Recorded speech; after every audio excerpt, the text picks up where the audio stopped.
Bab 428. Sekte Hantu. Di lapangan, wajah lelaki tua itu sangat masam. Di sampingnya, wajah wanita itu juga sangat jelek, tidak heran dia tiba-tiba ingin pergi. Mengatakan itu, dia menatap lelaki tua itu, orang ini begitu menipu kamar dagang pusaka kita. Orang tua itu menggelengkan kepalanya, abaikan saja. Kali ini, kita yang bodoh. Wanita itu berkata dengan marah, apakah akan dilupakan begitu saja? Orang tua itu berkata dengan suara rendah, jangan khawatir, seseorang secara alami akan datang untuk membunuhnya. Sekarang yang harus kita lakukan adalah menunggu dan melihat dengan tenang. Berbicara tentang ini, dia berhenti sejenak, dan kemudian berkata, perintahkan, tidak ada yang diizinkan untuk memprovokasi orang gila ini lagi. Setelah berbicara, dia berbalik dan menghilang. Di tempat, wanita itu terdiam sejenak, lalu berkata dengan suara rendah, perintahkan, dikatakan bahwa kekuatan Mileye telah sangat berkurang karena serangan balik, sekarang hanya alam perubahan energi. Apa yang dilakukan Mileye di kamar dagang pusaka dengan cepat menyebar, dan pada saat ini, hampir semua orang tahu bahwa Mileye telah datang ke kota Weiyang. Tentu saja bukan ini intinya ada harta karun di Mileye. Harta karun tingkat Xingji Xuanxiang. Apalagi Mileye digunjingkan sekarang hanya alam perubahan energi. Untuk sementara waktu, Master yang tak terhitung jumlahnya tidak sabar lagi. Istana Weiyang. Istana Weiyang terletak di pusat kota Weiyang, yang merupakan salah satu tempat paling berbahaya di Star Territory Weiyang, karena di sini tempat pemimpin Istana Weiyang tinggal. Ada sebuah taman jauh di dalam Istana Weiyang, dan seluruh taman hanya memiliki satu jenis bunga, teratai salju. Teratai salju, seluruh tubuhnya seputih salju, cabang dan daunnya seperti kristal, sangat indah. Dan seluruh taman hanya memiliki bunga teratai salju ini, dan pada pandangan pertama, warnanya hanya putih. Di jalan di antara bunga-bunga, seorang wanita berjalan perlahan, di pundaknya, duduk seekor burung kecil, burung itu hitam dan bermata merah darah. Wanita itu berjalan perlahan, ketika seorang wanita berbaju putih tiba-tiba muncul di samping wanita itu. Wanita berbaju besi itu berlutut dengan satu lutut, pemimpin istana. Wanita itu tanpa ekspresi, bicaralah. Wanita berbaju besi berkata dengan sungguh-sungguh, klan Moko telah membuat banyak kebisingan baru-baru ini, tetapi tujuannya tidak jelas. Wanita itu berjalan perlahan ke depan, dan wanita berbaju besi dengan cepat bangkit dan mengikuti. Setelah beberapa saat, wanita itu berkata, aku mendengar bahwa ada seorang jenius dari klan Moko. Mendengar ini, ekspresi wanita berbaju besi itu tiba-tiba menjadi serius, ya, itu disebut Serjan Mo. Orang ini baru berusia 20 tahun, tetapi dia sudah menjadi alam suci, dan tubuh fisiknya cukup kuat untuk mengobrak-abrik naga di level yang sama. Selain itu, dikatakan bahwa orang ini telah mengembangkan metode spiritual tertinggi dari klan Moko, Moko tanpa batas hingga ekstrim. Dan ini hanya yang kita ketahui di permukaan. Seberapa kuat orang ini, kita tidak tahu untuk saat ini. Namun, kita seharusnya akan segera tahu. Karena dia telah melakukan perjalanan dari suku Moko ke kota pengubur langit, nantinya dia akan bermain melawan jenius dari Star Territory Weiyang kita. Wanita itu terdiam sejenak, lalu berkata, di mana Mileye? Wanita lapis baja itu tertegun, dan kemudian dengan cepat berkata, menurut informasi yang kami peroleh, keluarga Dugu dihancurkan olehnya. Keluarga Gu seharusnya tidak dihancurkan olehnya, tetapi itu ada hubungannya dengan dia. Dan dia pergi ke Sekte Beiwu, Sekte Beiwu tidak berani menyentuhnya. Setelah datang ke kota Weiyang, dia memiliki gesekan dengan Paviliun Baik Xiao, tetapi Paviliun Baik Xiao tidak membunuhnya. Di kamar dagang pusaka, ketua kamar dagang pusaka Kuerto Wan menembak, tetapi dihentikan oleh monster di sampingnya. Berbicara tentang ini, dia berhenti sejenak, dan kemudian berkata, asal-usul monster itu tidak diketahui, tingkat alam seharusnya di tingkat suci, tetapi kekuatannya jauh lebih tinggi daripada manusia di alam suci di tingkat yang sama. Dan kekuatan di belakangnya tidak diketahui untuk saat ini. Namun, yang pasti, harta itu ada padanya. Wanita itu berkata, apakah tanah suci mengambil tindakan? Wanita berbaju besi menggelengkan kepalanya, tidak ada gerakan untuk saat ini. Wanita itu sedikit mengangguk, lanjutkan untuk mengamati. Wanita berbaju besi itu ragu-ragu sejenak, lalu berkata, pemimpin istana, jika harta ini ada di tangan pemimpin istana, untuk apa Star Territory Wei yang takut pada suku Moko? Hamba menyarankan agar pemimpin istana mengambilnya sendiri. Wanita itu tiba-tiba memberikan pandangan dingin pada wanita berbaju besi. Ekspresi wanita berbaju besi berubah, dan dia dengan cepat berlutut dengan satu lutut. Wanita itu menatap langsung ke wanita berbaju besi itu, apakah kamu tahu mengapa tanah suci tidak menembak? Wanita berbaju besi berkata dengan cepat, aku tidak tahu. Wanita itu berkata, tanah suci tidak melakukannya karena mereka tahu bahwa harta itu tidak dapat diterima. Benda ini mewakili peluang besar dan juga sebab akibat yang besar. Jika mereka mengambil harta itu dengan paksa, itu berarti mereka harus menanggung sebab akibat harta itu. Dan sebelum mereka mengetahui sebab dan akibat harta ini, mereka tidak akan pernah mengambil tindakan terhadap Mileye. Wanita berbaju besi itu ragu-ragu, lalu berkata, pemimpin istana, kalau begitu apakah harta itu benar-benar kuat? Wanita itu berbisik, bagaimana menurutmu? Wanita lapis baja itu berkata dengan lembut, tapi Mileye hanyalah seorang alam breaker, mengapa dia masih hidup setelah mendapatkan benda ini?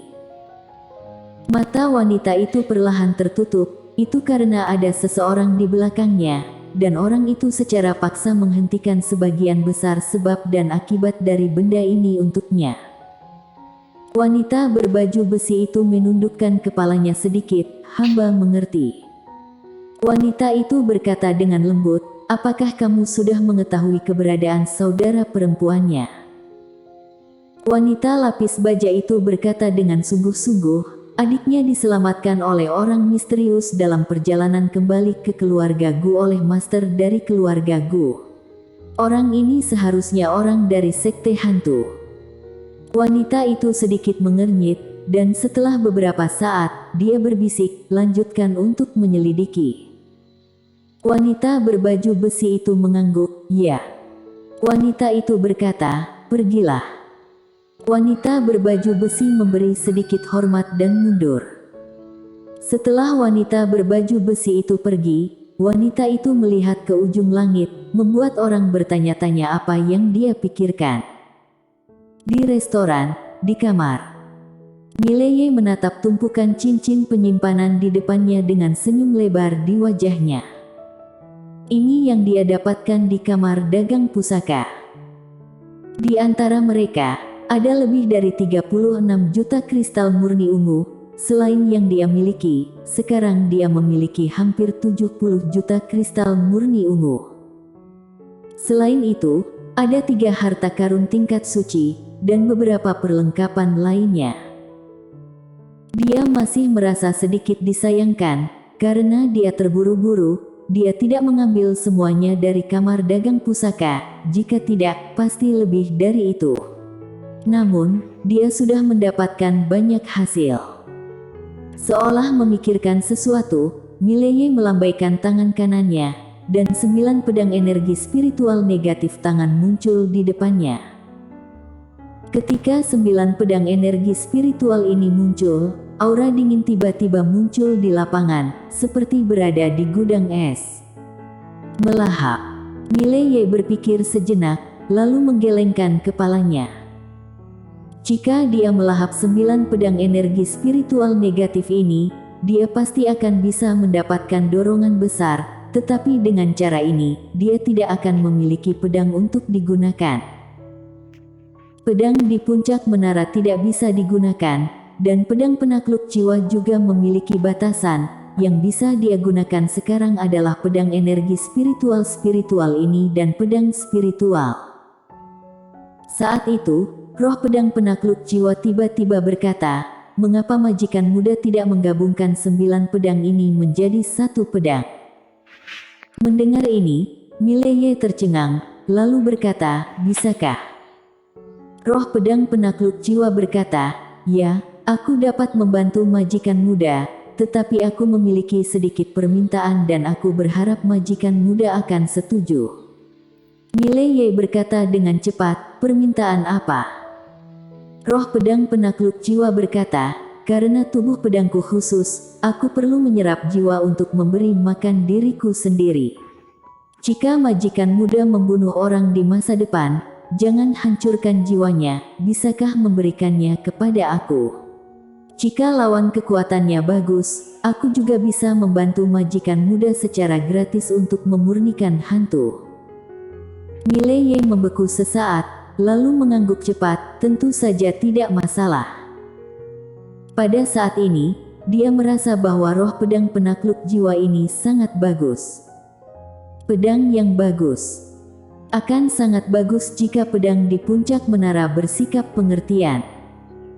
Pada saat ini, roh pedang penakluk jiwa berkata, "Majikan muda dapat mulai menggabungkannya sekarang.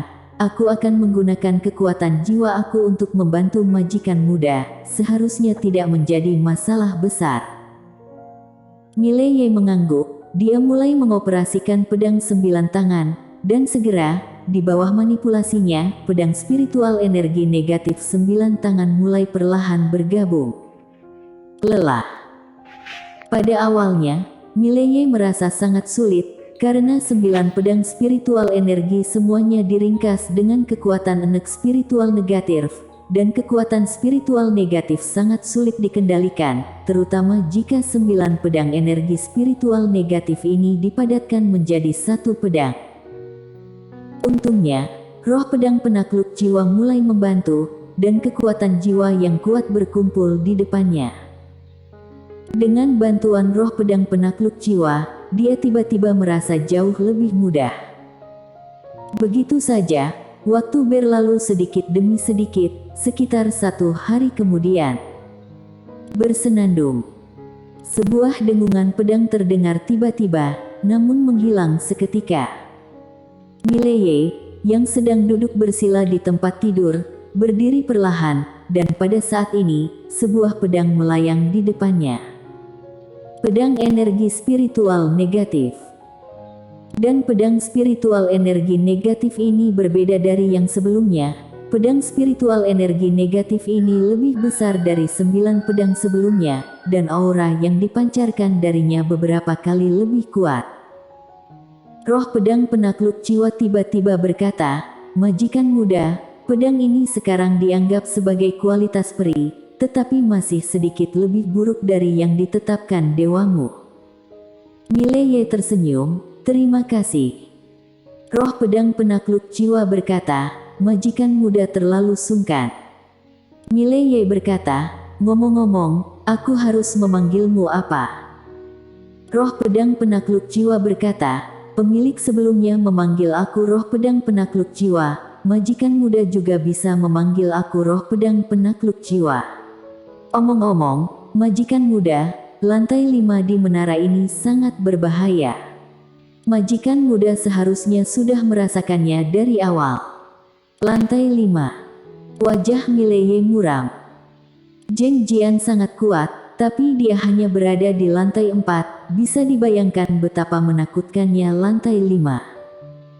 Saat ini, dia sangat merindukan wanita bergaun polos. Dengan dia di menara, Mileye merasa nyaman. Soalnya sekarang wanita bergaun polos tidak tahu di mana.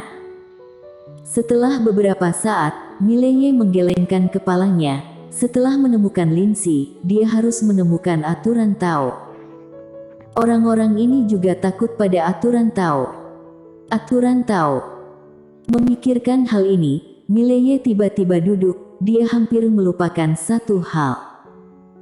Karena dia memiliki pedang tingkat suci, dia jarang menggunakan pedang tanah dan pedang ruang hampa. Dan kemampuan aturan Tao untuk menahan makhluk mengerikan ini seharusnya besar. Harus belajar dengan baik, menggali dengan baik. Saat itu, pintu tiba-tiba terbuka, dan Sermina Dugu masuk, orang pavilion baik Xiao datang. Mileye berkata dengan cepat, "Persilakan masuk." Segera, seorang lelaki tua masuk, dan itu adalah Charmin Mu dari pavilion baik Xiao. Charmin Mu berjalan ke Mileye dan berkata dengan sungguh-sungguh, "Tuan Muda Ye, kami telah menemukan siapa yang membawa adikmu." Mileye bertanya dengan cepat, "Siapa?" Charmin Mu ragu-ragu sejenak, lalu berkata, "Tuan Muda Ye, kamu harus siap mental. Orang yang membawa adikmu seharusnya seseorang dari Sekte Hantu. Sekte hantu ini suka mencari orang dengan fisik khusus untuk dimurnikan menjadi tubuh hantu. Caranya sangat kejam, ini." Mileye tiba-tiba berdiri, dan dalam sekejap, pedang jiwa jahat menyebar ke seluruh rumah. Wajah Charmin Mu berubah, dan dia mundur berulang kali. Bersambung.